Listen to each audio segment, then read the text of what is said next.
comme je le disais, j'ai adapté le fait divers d'une manière assez lointaine, parce que je suis vraiment parti de ce fait divers, de cette idée de départ. Moi, j'ai entendu ce fait divers à la radio, comme d'autres l'ont vu à la télé ou lu dans les journaux, et j'entendais des jeunes garçons de 16 et 18 ans qui parlaient avec beaucoup de vocabulaire, avec intelligence. Ils avaient un discours très articulé. C'était des gamins qui n'avaient pas été à l'école du tout, hein. C'était très articulé et ils avaient une stratégie de communication pour défendre leur père, parce qu'ils avaient un procès dans 2 mois. Voilà, ils avaient une stratégie, ça a parfaitement marché d'ailleurs. Et ce qui m'intéressait, c'était que c'était des garçons qui avaient un âge, c'est l'âge de l'émancipation, c'est l'âge où on n'a pas envie de défendre un modèle de vie qu'on a subi pendant 16-18 ans, c'est-à-dire celui de ses parents. Eux, précisément, c'était ce qu'ils devaient faire. Ils devaient défendre ce modèle de vie, qui par ailleurs était un modèle de vie extrêmement problématique. J'ai vu le film de Sidney Lumet qui s'appelle Running on Empty, à bout de course, avec River Phoenix, qui était un film qui raconte la même chose, mais qui est splendide. Et je me suis dit, oh là là, c'est vraiment l'étalon du film, c'est indépassable, c'est vraiment très très bien. Et un jour, je me suis autorisé, je me suis dit, tiens, je vais faire un road movie, donc je vais décoller, et je vais partir sur la Loire. Et à partir de ce moment, dès que je me suis autorisé à parler de moi, en fait, le film, il a complètement changé, il a pris cette forme-là. C'est-à-dire une forme beaucoup plus libre que ce que j'imaginais. Et du coup, ça m'a permis d'installer à l'intérieur du film 2 gros pôles plastiques, artistiques, de grande sensibilité, qui sont importants dans ma construction de réalisateur. C'est le cinéma de genre américain, le western. Donc vous avez pu voir qu'il y a des références directes au western, non seulement dans le cinémascope, le format large, mais en plus dans le rapport au paysage, un rapport très dynamique, parce que les paysages sont toujours filmés d'une manière spectaculaire, en tout cas j'espère. Et puis, par exemple, quand ils descendent à cheval de la montagne pour aller faire la bagarre dans le village, on est dans une scène de western. Comment est-ce qu'ils ont trouvé le film ? Je crois qu'ils ont beaucoup aimé le film. Alors, il a été question longtemps de les rencontrer. Je ne voulais pas les rencontrer pendant la fabrication du film pour 3 raisons essentielles.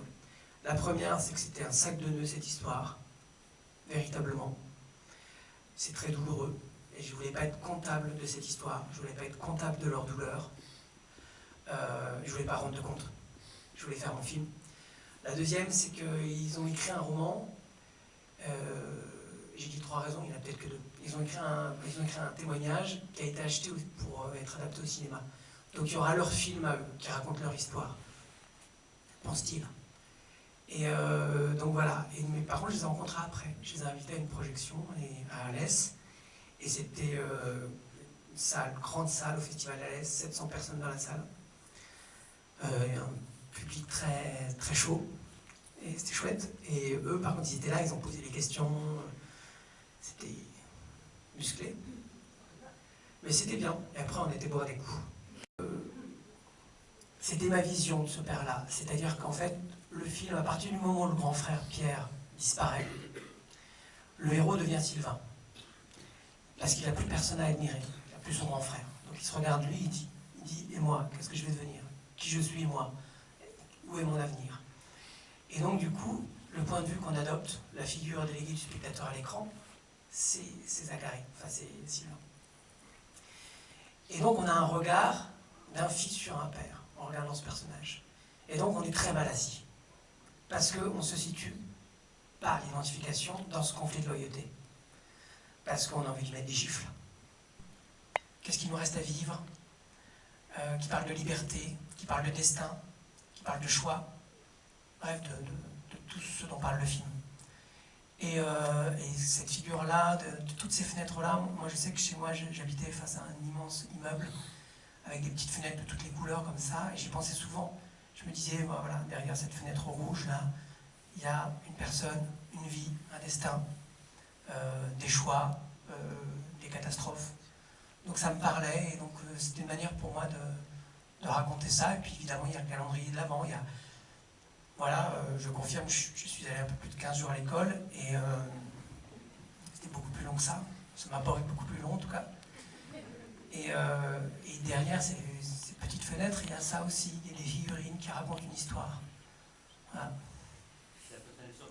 Et c'est vrai qu'il y a des choses qui sont un peu chorégraphiées, qui sont pensées comme telles. Et de toute façon, la chef opératrice du film, qui s'appelle Eline Kershwin, qui est une Belge, qui cadre le film, a un tel sens du cadre que tout ce qu'elle filme devient chorégraphié. C'est-à-dire que quand il y a comme un manque de profondeur dans l'image, elle va faire un pas de côté et tout d'un coup l'image devient dynamique.